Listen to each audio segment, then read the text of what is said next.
Life is like a hospital.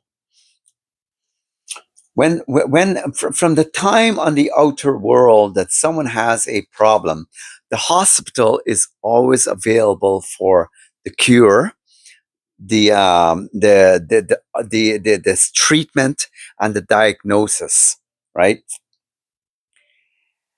The thing is, but in the case of life itself, in a one big picture, is the hospital is life, and there are so many people that are sitting around in the emergency room waiting. There's others that are bleeding. There's others that are going through things, and in that emergency room, they got to be wait. They have to wait to be admitted, unless it's an extremely serious case. From the time they bring them in on a stretcher, they get they get triage. I think that's what it's called, but they get upgraded to be a level one priority. Right? You as a human being, you're going to discover this too. Is that in the waiting room, wherever you are in your life, you may be on the operating table. Okay, you may be on the operating table. You may actually be living your life in a completely different state of being.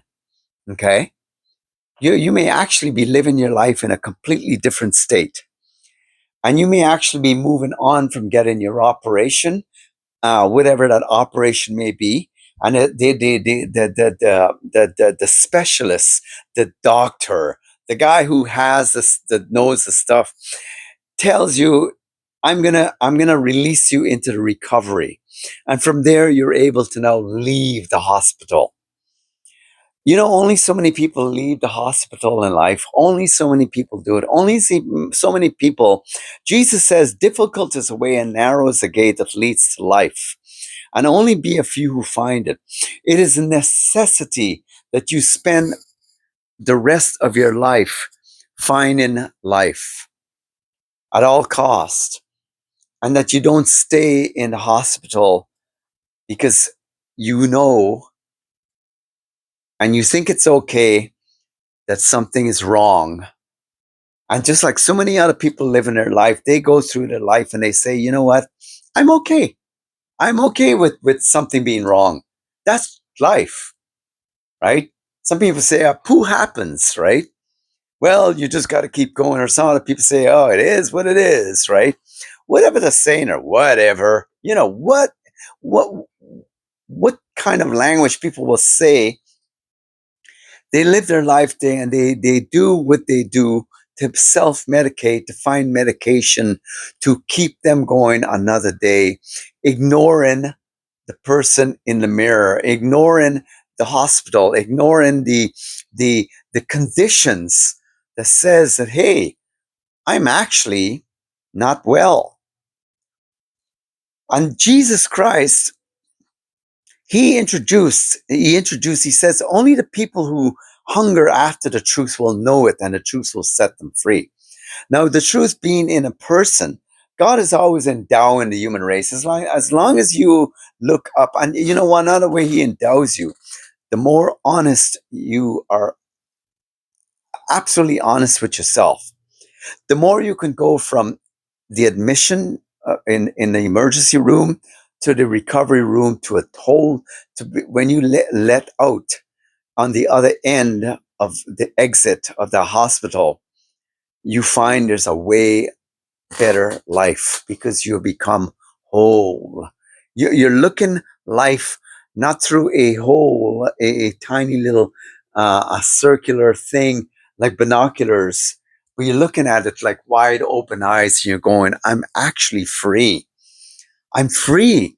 I'm free from all these things that I think I needed in my life to medicate the problem I have. People do it. They go to work. They say they build all this and they build a good life and so on and so forth. And they build an external condition to appease the inside. And yet there's something in the inside is not right. God is in the business of taking you, breaking you, shaking you, and turning you upside down until he's able to get rid of all the stuff that's not good for you. And it comes through various different ways. You know, people get involved in drugs, alcohol, pornography, crime, and all these things are motivated by the unwellness that is within of a person.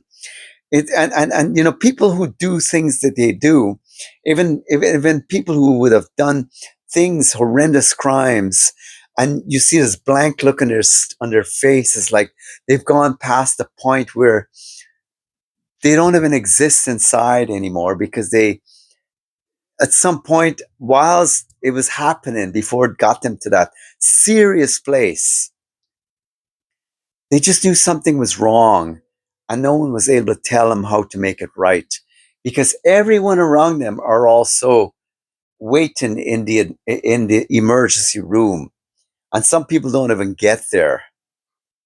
And I would say, for the sake of your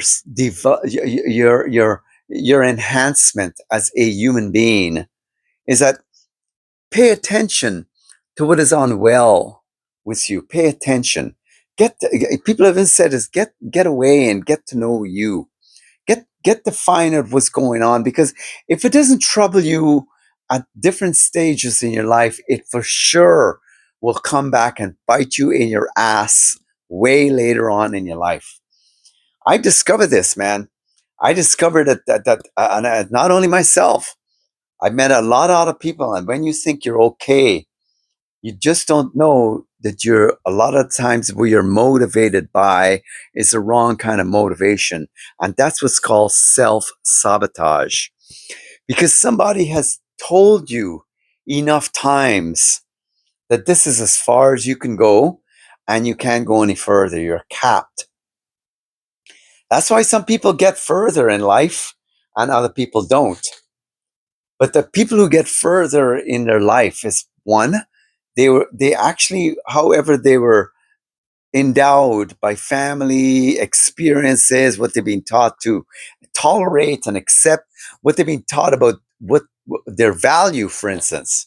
Okay, is that what they do? Is that they have bypassed? They've literally bypassed a whole lot of the mess that is troubling them, that troubles other people. And you can. You see, some people say, "Well, that's my life, and I guess I'm." Some people say, "Frick, I guess I'm cursed to it." So I might as well just accept it and do it a little peaceful Buddhist stupidity mentality, and just go, "Oh well, it's what it is," and just accept it and just be at peace and serenity. God does not want you to be at peace and serene about anything that is bad in your life, in the massivity of this thing called the hospital. Because one way or the other, you have to just ask yourself, where am I in this thing called hospital or life? Where am I? And some people don't discover that they actually are still sitting in a waiting room waiting to be triaged, or waiting to be go into the operation room, or waiting to get a diagnosis until way later in their life. And the ways you can actually go about getting the right diagnosis, you take a look at the stuff you're repeating in your life. You take a look and see, okay, why am I actually okay with certain types of experiences when other people wouldn't even dare go near it? Why do these things, after a certain point, ends up teaching me the same lesson over and over again, and I blew it? I just wasted time, years, money, and I end up at a loss.